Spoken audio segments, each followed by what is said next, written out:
Welcome to Chillin' 101. We hope this video helps.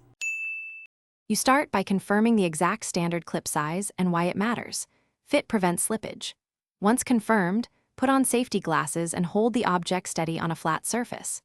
Use one hand to open the clip slightly and align its opening to the edge you want to secure. This is the first actionable move. Make sure to orient the clip so its tension will pull toward the strongest material. This reduces deformation and ensures a cleaner hold as you engage the clip. Now you continue by seating the clip fully. Press evenly across its length so both jaws engage simultaneously. If the clip resists, use pliers in short, controlled squeezes. This adds force without crushing the material. Once the clip is on, tug gently to confirm the teeth bite and the clip sits flush. This prevents micro shifts later.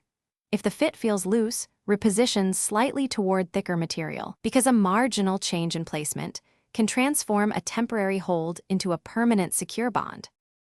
Finish by trimming any protruding ends and running a final functional test. Use the same forces the clip will face in service.